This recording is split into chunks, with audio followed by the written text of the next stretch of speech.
Hello everybody and welcome to the video. आज हम लेने वाले हैं 11th स्टैंडर्ड का chapter 7 company meeting part 1। Okay, इसके पहले मैंने मेरे पिछले वीडियो में चैप्टर 6 पूरा कंप्लीट कर लिया है, जिसको हमने 5 अलग अलग वीडियो में बनाया है। अगर आपको चाहिए तो आप मेरे चैनल पर जाके वहाँ पर देख सकते हैं। पूरा कंप्लीट कर लिया है वो चैप्टर। तो चलिए टाइम वेस्ट नहीं करेंगे, फटाफट शुरू कर देंगे। एसेंशियल्स ऑफ वैलिड मीटिंग, इसमें हम क्या क्या देखने वाले हैं। Properly convened, proper authority, notice, agenda, properly constituted, quorum, chairman, properly conducted, proxy, resolution, motion, minutes, voting, distinction. Okay, तो चलिए शुरू करते हैं। Introduction. Joint stock company is very popular form of business organization. Its members are large in number. Members are treated as owners of the company, but they are scattered over worldwide areas and have their own business. Hence, they cannot practically manage the daily company affairs. Under such circumstances, it becomes necessary to make separation of ownership from management. अभी हमने हमारे पिछले video में भी joint stock company के बारे में मैंने बहुत ही अच्छी तरह से डिटेल में आपको पिछले लेसन में जो सेकंड चैप्टर है उसमें कंप्लीट करवा दिया है, समझा दिया है सब कुछ। अभी उसमें हमने क्या सीखा था कि जो जॉइंट स्टॉक कंपनी है ये एक वास्ट कॉन्सेप्ट है समझने के लिए भी, और ये एक वास्ट कंपनी भी होती है जो कि very popular form of business organisation है। इसमें बहुत सारे मेंबर्स होते हैं और बहुत सारे ओनर्स भी होते हैं। ओनर का मतलब क्या होता है, जो भी इक्विटी शेयर खरीदेगा या जिसके पास इक्विटी शेयर होंगे वो हो जाता है ओनर ऑफ द कंपनी। अब ये जो ओनर ऑफ द कंपनी है ये पूरे वर्ल्ड वाइड या फिर बाबा पूरे देश में फैले होंगे। मतलब इतना पॉसिबल नहीं है कि वो सारे के सारे इकट्ठा आ जाए और कंपनी का जो काम है वो ऑपरेट करे। ओके, और कई बार ऐसा होता है कि बस खरीदने के नाम पे लोग खरीद तो लेते इक्विटी शेयर, लेकिन एज कंपेयर टू कंपनी चलाना वो सब काम उन्हें नहीं आता। उनका एक्चुअल जॉब कुछ और होगा, या तो वो जॉब करते रहेंगे या उनका खुद का पर्सनल मैटर होगा कोई, या उनका खुद का पर्सनल बिजनेस होगा, कुछ भी रह सकता है। ओके, लेकिन हो सकता है कि उन्हें इतना नॉलेज नहीं है कि शेयर्स तो खरीद लिया लेकिन कंपनी चलाने का नॉलेज नहीं है, ये भी हो सकता है। Under such circumstances it become necessary, ऐसे इस कारण की वजह से अभी हमको एक दिक्कत पेश आ जाती है कि अगर ओनर ही अगर वर्क नहीं करेगा, मतलब वो ओनर ही अगर कंपनी के अंदर सब कुछ मैनेज नहीं करेगा तो फिर कंपनी चलेगी कैसे, है ना। एक बड़ा सा क्वेश्चन मार्क आ जाता है आपके सामने। तो इसीलिए हमें ये जो कॉन्सेप्ट है ओनरशिप एंड मैनेजमेंट, इस दो को डिवाइड करना पड़ा अलग अलग हिस्सों में, ताकि ओनरशिप अलग रह जाए और जो कंपनी को मैनेज करना है, उसे चलाना है, डे टू डे अफेयर्स देखना है, मैनेजमेंट है, इसे अलग रख दे। ओके, तो इसकी वजह से ये दो उभर के आए, दो कॉन्सेप्ट, ओनरशिप एंड मैनेजमेंट। अभी meeting is the best form of oral or face-to-face communication of members and management in the company. Members and directors come together, discuss company-related matters, exchange ideas, opinions, determine the business plan and policies, and take collective decisions at a meeting. अभी बात क्या हो जाती है, मैं तो किसी company की ओनर हो गई हूँ, अच्छा, लेकिन अब इसका मतलब भले मुझे कंपनी चलानी नहीं आती, पर इसका मतलब ये थोड़ी कि मेरा हक जो है, मेरा राइट जो है कि कंपनी में क्या काम चल रहा है क्या नहीं चल रहा है उसका मुझे कुछ भी जानकारी ना मिले, है ना। मेरा तो पूरा राइट बनता है कि मेरे को जानकारी भी मिले, और अगर मुझे कुछ सलाह देनी हो तो मैं सलाह भी दूं कि ये अगर आपको मुझे कोई प्लान या पॉलिसी उनका करने का तरीका नहीं पसंद है तो मेरा काम है कि मैं उनको सजेशन दूं और वो वैसे फॉलो करें। अभी हमने पिछले वीडियोस में भी क्या देखा है कि जो डायरेक्टर्स होते हैं उनके हाथ में हम पूरा मैनेजमेंट दे देते हैं ना। जो हमारा 6 चैप्टर हो गया डायरेक्टर के बारे में, हमने पूरा स्टडी किया, उसके अंदर सब कुछ बताया गया है कि वो कैसे मैनेज करते हैं, पूरा वर्किंग कंपनी का सब कुछ हमने देखा है ना। लेकिन अभी यहाँ पर हम ओनर्स के बारे में बात करेंगे। अभी मैनेजमेंट के बारे में तो हमने कर ली है ना पिछले लेसन्स में। तो अब इसमें क्या हो जाएगा, meeting is the best form. अभी हम एक मीटिंग ऑर्गेनाइज करेंगे, है ना। Meeting is the best form. अभी मुझे भी तो जानना है कि कंपनी में कैसे वर्क हो रहा है, क्या वर्क हो रहा है, तो उसके लिए ये जो मीटिंग नाम का जो चीज़ है ना, इसे इन्वेंट किया गया। अभी मीटिंग के जरिए क्या हो जाएगा, फेस टू फेस कम्युनिकेशन हो जाएगा कि ओनर और मेंबर्स और जो काम कर रहे हैं कंपनी में प्रैक्टिकली आकर, जैसे कि डायरेक्टर्स हो जाते हैं, तो उनसे हम बैठ कर एक मीटिंग ऑर्गेनाइज कर सकते हैं जिसके अंदर वो पूरा वर्किंग बताएंगे हमको कंपनी का, है ना, जो भी चल रहा है कंपनी के अंदर कामकाज, और वो हमसे आइडियाज़ भी ले सकते हैं, अपने ओपिनियन दे सकते हैं, new business plans and policies हम लोग बना सकते हैं, डिस्कस कर सकते हैं मीटिंग के अंदर। Okay, important points. In short, company meeting are necessary for the purpose of discussing various issues related to the company and arrive at decision। वही मैंने कहा। अब ये मीनिंग एंड डेफिनेशन देख लेते हैं। The term meeting is derived from the Latin word meta. Meta means face to face. अब उसको आप मेटा बोलो या मीटा बोलो या मेटा बोलो, कुछ भी बोलो, स्पेलिंग उसका यही होगा। Okay, Meta, MEETA। भले इस प्रोनाउंस करना ठीक से आपको ना आए, लेकिन स्पेलिंग तो आपको आ ही जाना चाहिए, क्योंकि आपको पेपर में लिखना होता है वो। ओके, तो ये ज़रूर ध्यान में रखिए। और मेटा का मतलब क्या होता है? Face to face. ये आपको फिल इन द ब्लैंक्स में आ सकता है, या फिर अगर आप आगे नेट सेट के एग्जाम प्लान कर रहे हो तो उसमें भी पूछ सकते हैं। ओके, देन मीनिंग क्या है? अ मीटिंग में बी डिफाइंड एज गैदर्ड और assembling of 2 or more persons for transacting any lawful business. अभी मीटिंग का मतलब नॉर्मली यही होता है कि 2 पर्सन को, 2 या दो से ज़्यादा पर्सन जब एक जगह मिलते हैं, को बात करते हैं, कोई डिसीजन पे आते हैं, और एनी लॉफुल बिजनेस मतलब लीगल बिजनेस के लिए, तो उसे हम मीटिंग कहेंगे। अ मीटिंग में भी डिफाइंड एज गैदरिंग और असेंबलिंग। गैदरिंग मतलब मिलना, असेंबलिंग में मतलब मिलना, of 2 or more persons for transacting. Transacting मतलब करना, any lawful business. Any lawful मतलब legal business. According to Shaw and Smith, company meeting is an assembly of people connected with the company who have gathered for the purpose of discussing matter related to it। वही जो मैंने अभी आपको ऊपर समझाया, show and Smith ने भी वही कहा है, same to same. Okay, then in short, company meeting is an official gathering of shareholders. अभी कंपनी से रिलेटेड अगर हम इसी मीटिंग वर्ड को अगर हम जोड़ते हैं, ओके, तो वहाँ पर क्या हो जाएगा? तो इन शॉर्ट कंपनी मीटिंग, अभी कंपनी के अंदर ये जो मीटिंग वर्ड आ जाता है कंपनी मीटिंग, तो is an official gathering. Official मतलब एक होता है इनफॉर्मल, एक होता है फॉर्मल। फॉर्मल मतलब जहाँ पर बाबा एक अलग ही माहौल होता है, कि सीरियस माहौल होता है। और इनऑफिशियल जहाँ पर क्या मतलब आपके फैमिली मेम्बर्स, फ्रेंड्स वगैरह मिलते हैं, वो इनऑफिशियल हो गया। ऑफिशियल मतलब एक माहौल उसका एकदम फॉर्मल हो जाता है। तो official gathering of share holders, okay, जहाँ पर शेयर होल्डर्स मिलेंगे, डायरेक्टर्स मिलेंगे, KMPs, ये हमने पिछले लेसन में पढ़ा KMP क्या होता है, KMPs मिलेंगे, एंड क्रेडिटर्स मिलेंगे फॉर डिस्कसिंग, जो डिस्कस करेंगे कंपनी के रिलेटेड इश्यूज के ऊपर, और डिसीजंस पे आएंगे, वो आखिरी कोई डिसीजन ले लेंगे अगर कोई इशू वगैरह है, या कुछ प्रमोट करना है, या कुछ जो भी कंपनी से रिलेटेड उनको कोई नया प्रोडक्ट लाना है, या फिर उसमें कुछ चेंजेस करने हैं, या मैनेजमेंट से रिलेटेड कोई चेंजेस या वर्किंग करने हैं, कुछ भी जो भी डिस्कस होगा ये कंपनी मीटिंग के अंदर होगा, जो कि एक ऑफिशियल गैदरिंग होगी इन सब लोगों की। Then importance of company meeting. अभी इसका फायदा क्या है? कर तो लेंगे हम मीटिंग, लेकिन उससे हमको आउटकम क्या होता है, फायदा क्या होता है? Opportunities of members to come together. A meeting provides an opportunity for members to come together and discuss about the working of the company। अभी इसी बहाने से क्या हो जाता है, जितने भी ओनर्स हो जाते हैं ना, मेंबर्स मीन्स व्हाट, ओनर्स हो जाएंगे, है ना, तो ये इसी बहाने वो सभी मेंबर्स मिल लेते हैं, गेट टुगेदर काइंड ऑफ हो जाता है ना, और वो उनको पता चल जाता है कि कंपनी का वर्किंग कैसा चल रहा है, एक दूसरे के आइडियाज़ भी वो एक्सचेंज कर सकते हैं, अपने पॉइंट ऑफ व्यू रख सकते हैं, और कोई दूसरा बंदा क्या सोचता है इस कंपनी के बारे में, या फिर इस कंपनी के अंदर हम कंटिन्यू करना चाहिए नहीं करना चाहिए एज अ मेंबर, वो भी डिस्कशन हो सकता है other way round. Okay, then minutes of the previous meeting. Minutes of the previous board and committee meeting are read out by the secretary, which enables the members to get a clear idea about the matters discussed in the previous meeting। अभी मैंने आपको पहले भी बताया था, जो हमने secretary के बारे में पढ़ा था ना, उसके अंदर देखो मैंने आपको पूरा मिनट्स के बारे में बताया था, है ना, थोड़ा शॉर्ट में एक्सप्लेन कर दिया था।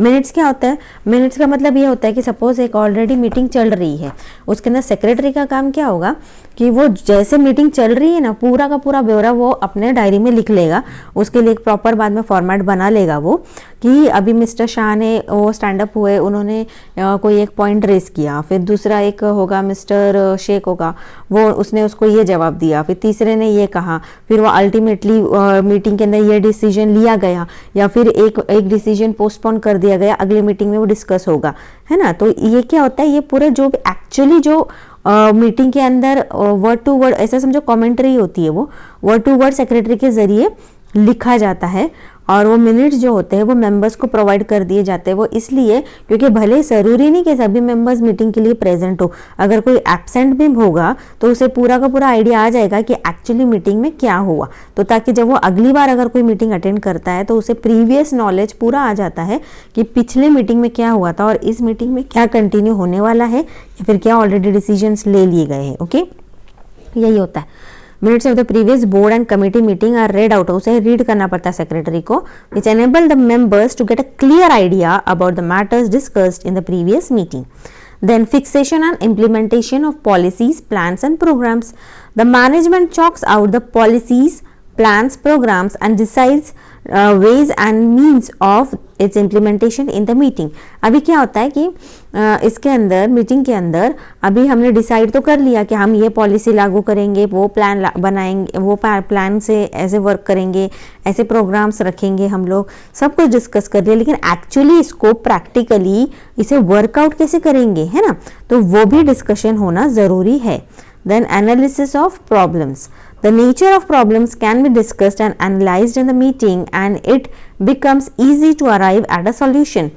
The nature of programs can be discussed. अभी जो भी हमने पॉलिसीज प्लान्स वगैरह सब कुछ बना तो लिए, लेकिन उसको स्टडी करना ज़रूरी है, उसे एनालाइज करना ज़रूरी है. एनालाइज मतलब क्या, स्टडी करना. अब स्टडी तो कर लिया, उसके ऊपर डिस्कशन भी होना चाहिए, हर एक का पॉइंट ऑफ व्यू भी सामने रखना चाहिए. इसके ज़रिए क्या होएगा, उसके जो भी हमने प्लान्स बनाए थे उसके ड्रॉबैक्स क्या है, उसके प्लस पॉइंट क्या है, माइनस पॉइंट क्या है, कहाँ पर हमें नुकसान हो सकता है या फिर हम किधर गलती कर रहे हैं तो हमें सुधारना चाहिए, वो सभी पॉइंट्स बाहर उभर के आते हैं मीटिंग के ज़रिए. और इसके वजह से क्या होता है, फिर हम थोड़ा सा और सोचेंगे और उसका सोल्यूशन भी सॉर्ट आउट कर सकते हैं. Then legal requirements. Meeting are to be held according to the provisions of the company act. अभी जो कंपनी एक्ट है इंडियन लॉ के अंदर, कंपनी लॉ ने काफ़ी सारे लेट डाउन किए कि कब कब और कैसे कैसे मीटिंग्स रखना चाहिए, तो उस हिसाब से मीटिंग रखना होगा. The legal formalities related with conveying and conducting various meeting of the companies are fulfilled by conducting meetings. अभी ये जो बहुत सारे लीगल फॉर्मेलिटीज़ होती है जो कि गवर्नमेंट की तरफ से लेट डाउन किए जाती है ना, like related with convincing and conducting of various meeting. मतलब ये कंपनी ने, ABC कंपनी ने इस मीटिंग के अंदर समझो कोई गवर्नमेंट की तरफ से कोई लॉ आया है कि ऐसे ऐसे करना ज़रूरी है, तो वो मीटिंग ऑर्गेनाइज करेंगे. उसके अंदर वो कहेंगे कि हमें ये सारे जो गवर्नमेंट की तरफ से लॉज लाए गए हैं वो हमें फॉलो करने हैं और उसे पूरा करना है, ये सब कुछ. मतलब इसमें क्या हो जाता है, और फिर बाद में उसका पूरे पेपर्स बनाए जाते हैं, रेजोल्यूशंस बनाए जाते हैं, सबकी तरफ से सिग्नेचर्स होते हैं, और अगर ज़रूरत पड़े तो गवर्नमेंट को आगे चल के या रजिस्ट्रार को वो रजिस्टर भी दिए जाते हैं वो पेपर्स. मतलब गवर्नमेंट को भी एक आइडिया आ जाता है कि ये लीगली वर्क कर रहा है और ये एक्चुअली डिस्कस कर रहे हैं लॉस के बारे में, उसे इम्प्लीमेंट भी करते ही होंगे, और करते हैं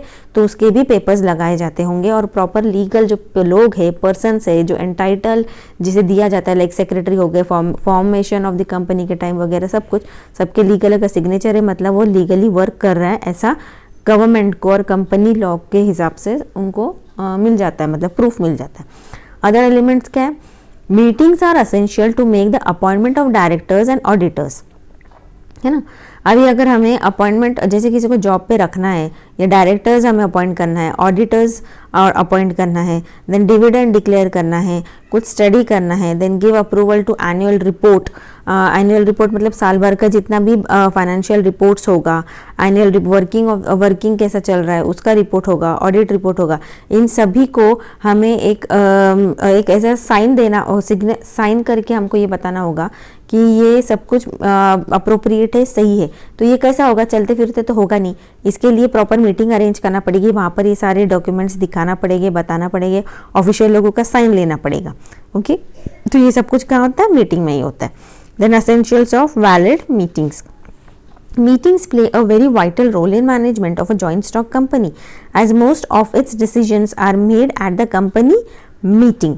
ओके, बहुत सारे जो इम्पोर्टेंट डिसीजंस होते हैं वो कंपनी मीटिंग में ही लिए जाते हैं, इसलिए जो मीटिंग नाम का जो चीज़ है ये जॉइंट स्टॉक कंपनी में बहुत ज़्यादा इम्पॉर्टेंट है. The business transacted at these meetings must be valid अभी ये जो भी बिजनेस ट्रांजैक्शन अगर हम लोग उन्होंने मीटिंग लिया और बोला कि चलो ये प्रोजेक्ट हमें लेना है, या फिर किसी का टेंडर भरना है, या फिर हमें किसी को प्रोजेक्ट के लिए बोलना है कि आप करके दो हमारे ये प्रोजेक्ट वगैरह, जो भी डिसीजंस लीगल, लेकिन लीगल होना चाहिए। The business transacted at these meetings must be valid. Valid मतलब क्या? अनलॉफुल नहीं होना चाहिए, लीगल होना चाहिए। तो ये सब भी मीटिंग में हो सकता है। A meeting becomes valid when it is duly convened, properly constituted and properly conducted in accordance with the provision of the Companies Act and the Article of Association of the Company। अभी एक meeting को valid और legal कैसे कहा जाएगा? Valid मतलब क्या होता है? लीगली, और उसका मतलब वो एक्चुअली किया गया है मीटिंग। इसे लीगली कैसे कहा जाएगा? कि सिर्फ तभी जब वो प्रॉपरली एंड ड्यूली कन्विंस्ड, मतलब उसको रूल्स के हिसाब से चलाया गया हो। प्रॉपरली कॉन्स्टिट्यूटेड मतलब सभी लोग मेंबर्स प्रेजेंट हो, उसका जो भी स्टेप्स होते हैं, एजेंडा वगैरह सब निकालना पड़ता है, सब कुछ प्रॉपरली स्टेप से किया गया हो, देन प्रॉपरली कंडक्ट किया गया हो एज पर companies act. Okay, and also article of association of the company. Article of association क्या है? वो फॉर्मेशन ऑफ कंपनी के हमने टाइम पढ़ा हुआ है। ये एक ज़रूरी डॉक्यूमेंट होता है जो कि कंपनी के रूल्स एंड रेगुलेशंस फॉर्मेशन के टाइम बनाए जाते हैं और ये रजिस्ट्रार को सबमिट किया जाता है, आर्टिकल ऑफ एसोसिएशन, और आखिरी तक इनके अंदर के जो रूल्स है वो फॉलो करने पड़ते हैं कंपनी को। Then proper convening of meeting. Proper convening of meeting देखते हैं। Proper authority. A meeting must be conveyed by a proper authority, है ना। मीन्स कोई भी उठ के कंपनी में ऑर्गेनाइज नहीं कर सकता है मीटिंग, एक प्रॉपर अथॉरिटी दी होगी किसी को और वही ऑर्गेनाइज करेगा और उसी के हिसाब से।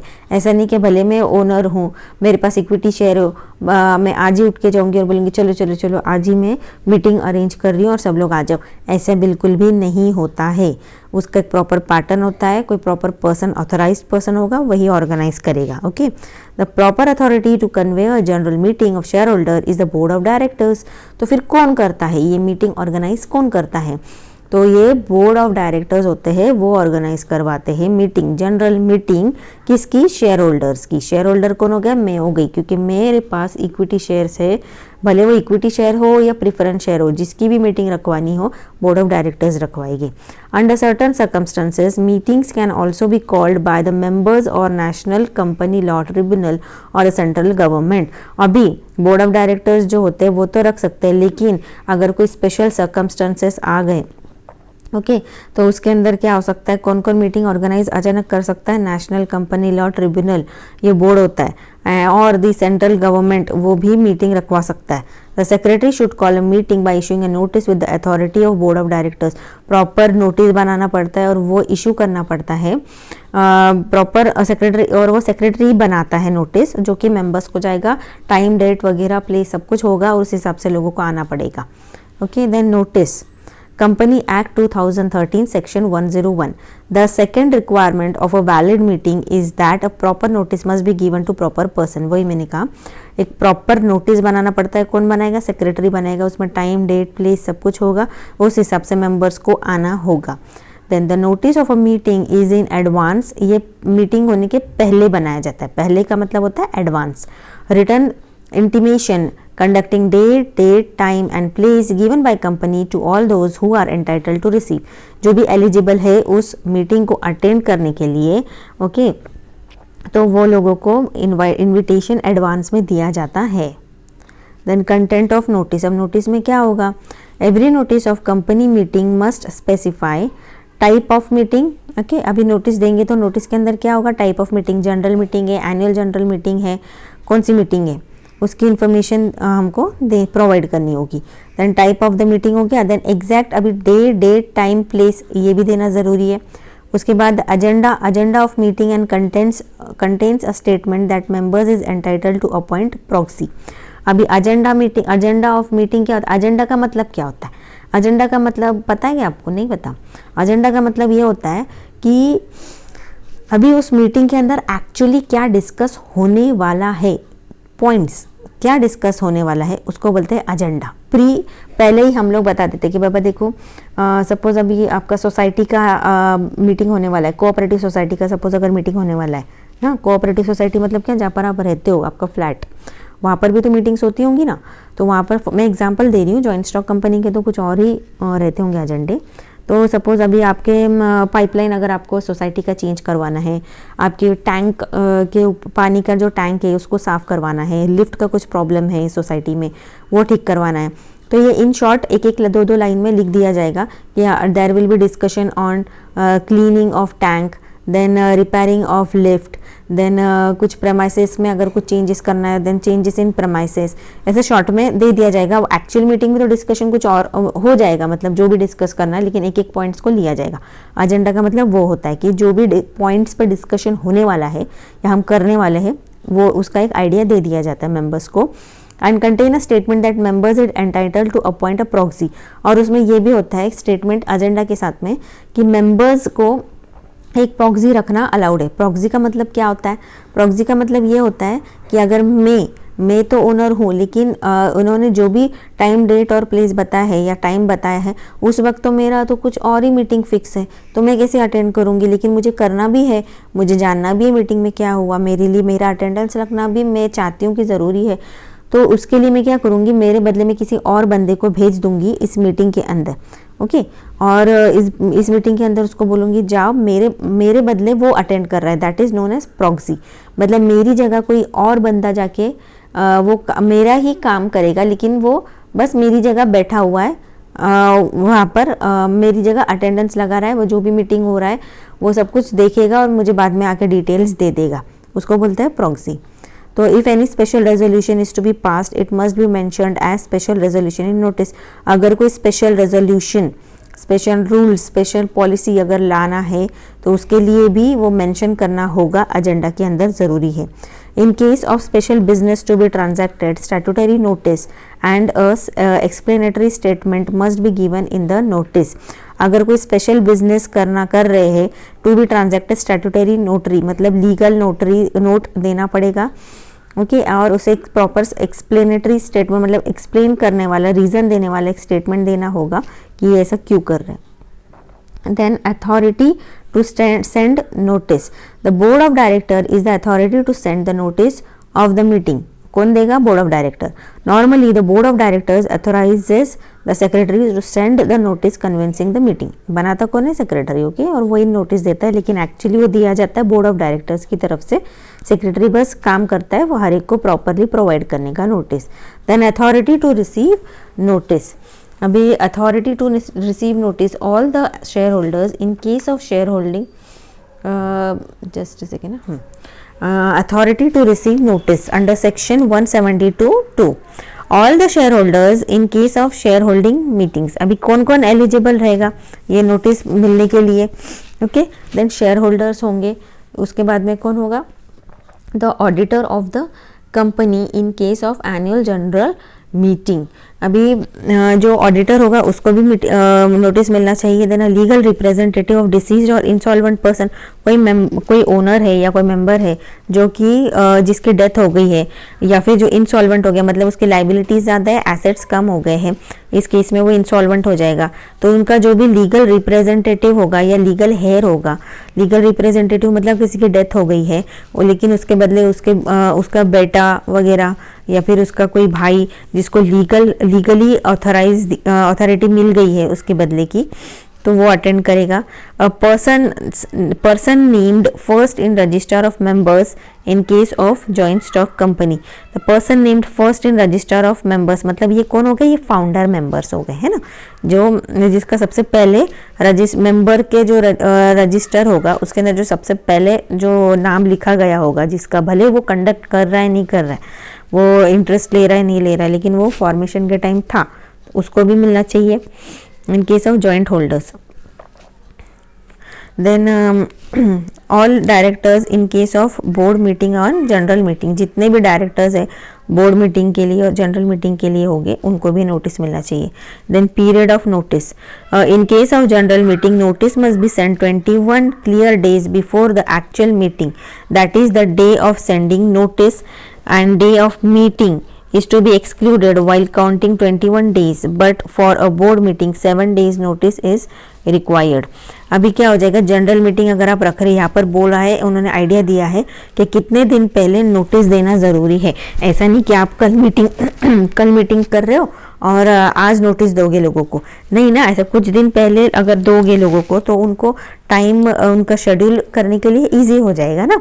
तो इन case of general meeting notice must be send 21 clear days, है ना, 21 क्लियर डेज। इसका मतलब क्या था, क्लियर का मतलब क्या होता है, the day of sending notice, मतलब जिस दिन आप नोटिस दे रहे हो उस दिन को आप काउंट नहीं करेंगे, और एक्चुअली जिस दिन मीटिंग है उस दिन भी आप वो काउंट नहीं करोगे मीटिंग का डे। ओके, मतलब बीच के जो दिन हो गए उस वो एक्चुअली 21 होना चाहिए। But for a board meeting 7 days notice is required. अगर बोर्ड मीटिंग हो रहा है जिसमें सिर्फ बोर्ड मीटिंग के अंदर अगर डायरेक्टर्स की अटेंडेंस लगनी है, वो तो सारे के सारे वही होते हैं, तो उसके मतलब जस्ट एज ए इंस्टेंस, तो फिर उसके लिए 7 डेज नोटिस भी लगेगा। बट अगर जनरल मीटिंग हो रही है तो 21 डेज का नोटिस चाहिए। Okay, then ways of serving notice under section 172(2).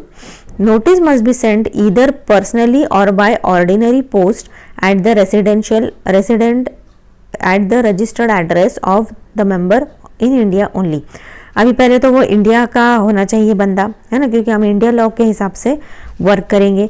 और उसको कैसे भेजेंगे हम, नोटिस मस्ट बी सेंड इधर पर्सनली, या तो खुद से जाकर देना पड़ेगा सेक्रेटरी को, या फिर बाय ऑर्डिनरी पोस्ट के जरिए एट द रजिस्टर, जो भी ओनर का जो एड्रेस होगा, इक्विटी शेयर होल्डर या ओनर का जो भी प्रॉपर एड्रेस होगा उस पर या तो आप पोस्ट कर दो या फिर पर्सनली जाके दे दो, और वो इंडिया में ही रहने वाला चाहिए।